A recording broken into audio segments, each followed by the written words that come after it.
Mics are on. Okay, we'll call the meeting to order at 2:03 in the afternoon. Second item on the agenda is committee public comments. Does the committee have any comments? Okay, any local public comments from our local audience?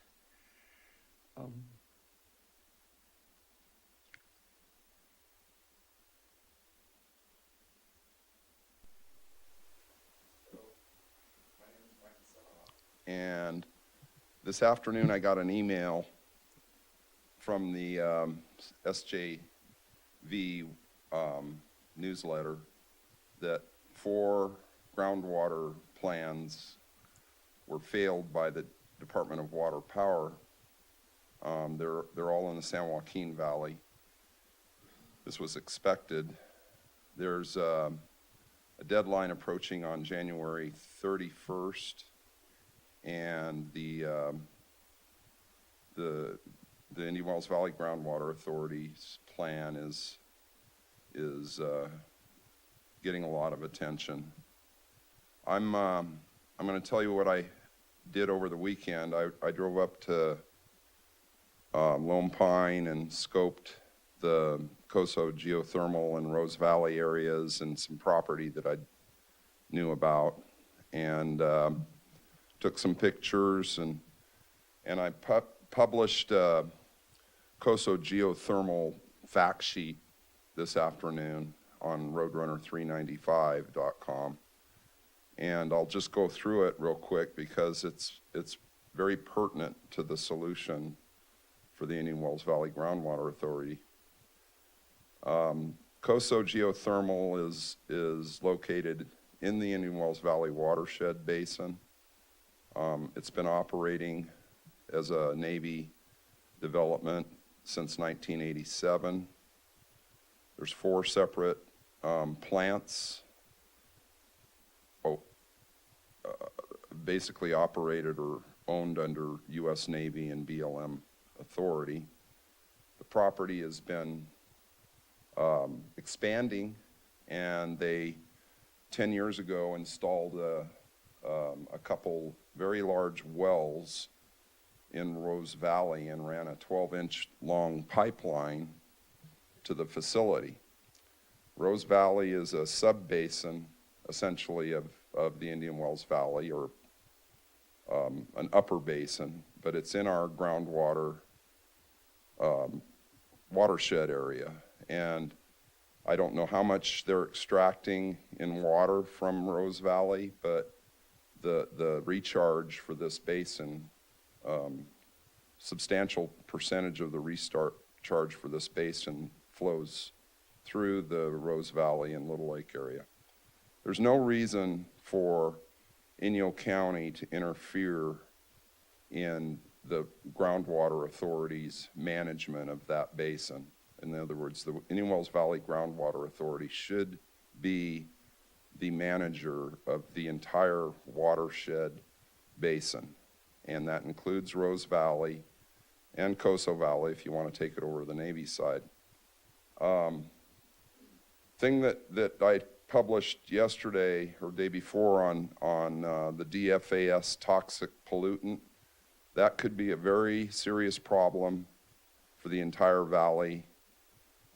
We don't know how widespread it is. We really don't know officially how toxic it is, but it is a persistent chemical, and it's likely, because of the nature of the basin, that because the water is being drawn down into the deeper part of the basin from the perimeter, it's pulling that polluted contaminant into the main part of the aquifer. I'm not a hydrologist, but this could potentially be a very serious problem for the entire valley. And I'm not trying to be alarmist. We got plenty of things to worry about, but this is, I took putting this up very seriously because I know it's a concern to the Navy and to the Department of Defense, and they're going to have to deal with it. So with that said, I think the GSP is going to fail. I think it's going to be reset, and I think we're going to have a solution that involves the northern portion of the valley, which it should, and we won't need to be exporting water from Antelope Valley. That's at least my view. Thank you. Thank you, Mike. Anybody out in TV land have an input? Oh, pardon me, one more local input first. Yes, Mike Neal. So you tell me if I'm off base here as far as this committee. I'm going to just address what was reported as of 2 days ago on Mr. Snod's website about the PFAS reported values. If that's appropriate for a different committee, I'll address. I want to talk to Renee about this in any case. Just briefly, I don't have a lot to say about it other than quoting the numbers here.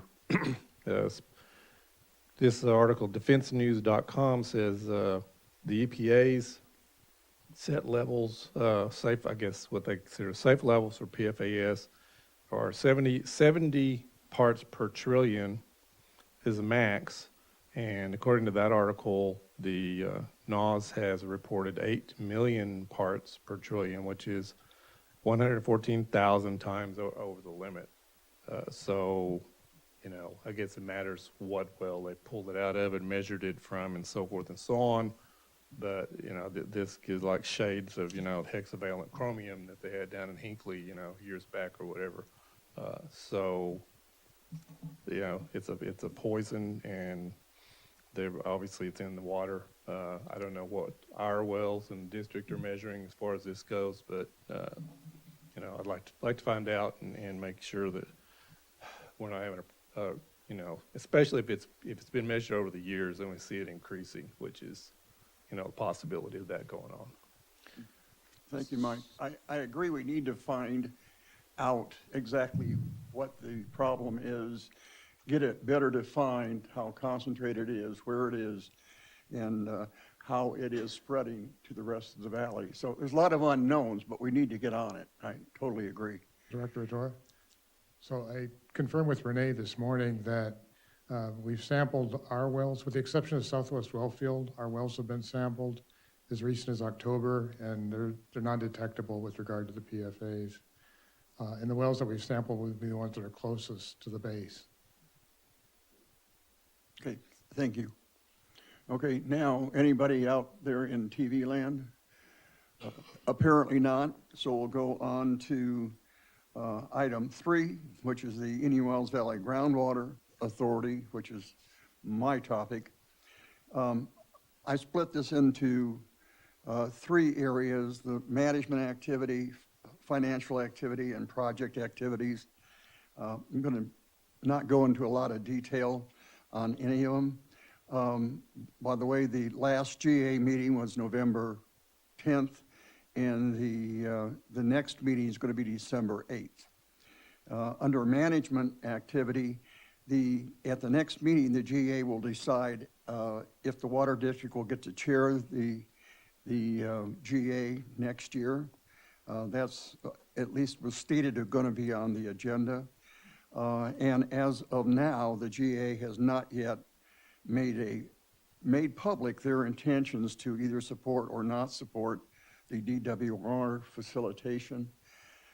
If there is a open vote, obviously, since we've already sent out a letter supporting the facilitation, I will vote for it. Under financial activity, the FY 2020 audit has not been completed, and I don't know what the status of that is right now. I think I reported last time the GA hired a bond counsel to research bonding for the replenishment fee, and the status on that will be given on the next meeting, December 8th. There was a minor status update at the last meeting, but it was sort of basic background information, didn't really say a lot.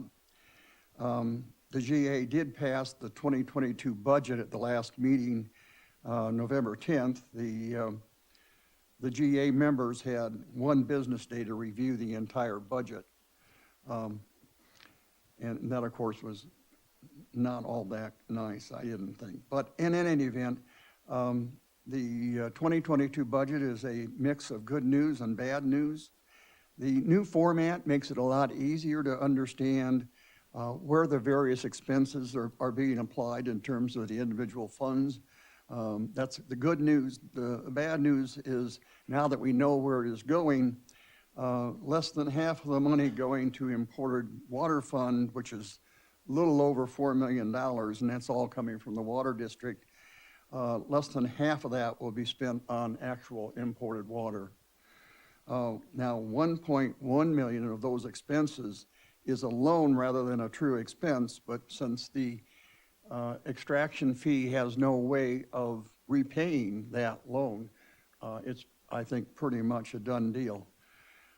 In terms of project activities, the 2021 GA annual report is due to DWR on April 31st.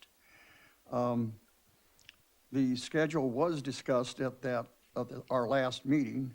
Quite frankly, I was not all that confident based on the schedule that we're going to get an adequate review or that the review comments will be incorporated into the final version because they're squishing the time frame just too tight, I think.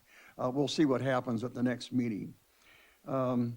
The transfer of the basin model to the GA from the DRI, I guess, or the Navy, is still being discussed, but the status is unclear. Good news is that the Shallow Well Impact Draft Program Plan is going to be sent to the PAC for review. That was something I pushed for at the last meeting. And the short-term water use draft policy is going to the PAC for review. That was something that the Water District initiated as a result of providing water to the man camp. So that, I think, is positive news. And there will be, as part of that policy, an application that we need to probably get a hold of and make sure that we understand. And regarding the PAC, the third PAC meeting was held on the 28th of October. They actually started looking at a draft schedule for the next 4 years, which was, I think, positive. The next PAC meeting, I believe, is going to be on December 30th, and that will replace the December meeting.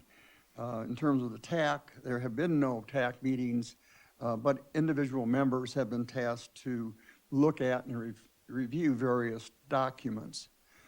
So that's the end of my report. Does the committee or have any questions regarding the report? No, but I think the PAC meeting has been scheduled for Tuesday, the 23rd. Tuesday, 23rd? I wasn't sure of the 30th, so They talked about different dates. they did, okay. Thank you. Anybody from our local audience have a question or comment on the last GA meeting or future, whatever? Yeah, Mike Neal. As I think I stated pretty clearly at the last GA meeting, this political wrist slap that the GA is now looking at to express their displeasure with past actions of the Water District and trying to disallow Mr. Rator to be chair of the GA, I think both is childish and asinine on their part. But you know, there's a good light to that, because I think that it will further enrage the people in this valley who are actually concerned about getting proper things done by the GA, which they now have a long track record of not doing things they need to do and doing numerous offensive things that they should have left alone, especially in the recent past, especially after, right on top of this slanderous letter by the city's lawyer, which was clearly motivated by the backseat players, in the GA. I'm not gonna say what I predict they're gonna do, because I'm pretty sure that it's obvious what they are going to do. But I'll just say, given that and all the waste of money that they have managed to pull off over these years, so just example, the percolation study for, getting the water back into the ground. I mean, what a ridiculous thing to even embark on. I told them you could have picked a couple of kids out of Burroughs science class and asked them, should we do this? And they could have given you the right answer, which is no. You don't lay water on top of the ground, expect to not lose most of it to evaporation. But of course, they're going to pay their consultant tens of thousands of dollars to supposedly look at that, so forth and so on with that kind of thing. So, just say this is more evidence, and I hope that enough people will get aggravated after the next meeting with the GA to really get serious and make a real push. And the GA needs to go. They need to be gone. They need to be disbarred, if you will, or whatever. The water district needs to become the GA as an additional agency of the water district. And, that's only confidence anybody who knows water stuff in this valley by sitting through these meetings, these torturous meetings for the last 3 to 4 years, can come up with is that the water district needs to be the one to run the water affairs in this valley. Thank you, Mr. Neal. I guess one thing for sure is that we need to protect the funds from our ratepayers, or the funds of our ratepayers, and I think that's our intention. Any other comments from the television audience? No? Okay. Then going on to the next agenda item is the brackish water study. Okay, the study is still on hold pending Beth's coming on site to sample NR1D and NR2D. The tubing for Beth's packer has been delivered, and they're building a sampling rig that they need for NR1. They plan to mobilize on Monday, November 29th, and start purging NR2 on Tuesday morning. They would then sample later that afternoon. The purge of NR1 is expected to take 7 days and will be complete by Wednesday, December 8th. As far as that invoice that was out there somewhere that they couldn't find, the check for $75,129.87 after retention was sent to the Groundwater Authority mistakenly. They'd used that address before, and it wasn't an issue when the water district was handling the finances, because we would deposit it in the Groundwater Authority's account and then transfer it over to the water district. But with the Groundwater Authority now handling the finances, to make it clean as far as accounting, we're sending the check back, the GA is sending the check back to DWR so they can issue a new check to the water district.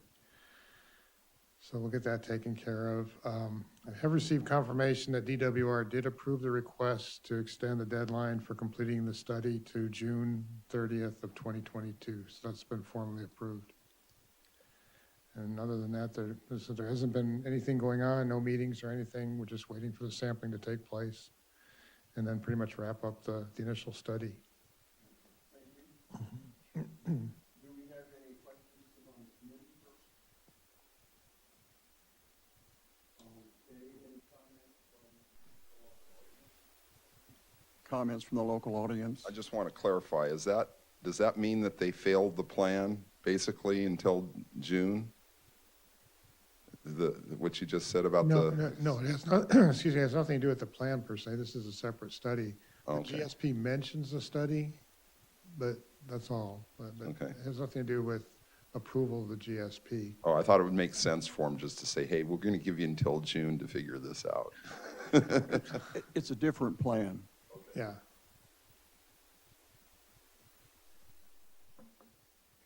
Are there any other questions from the local audience? Okay, now we'll go to the viewing audience.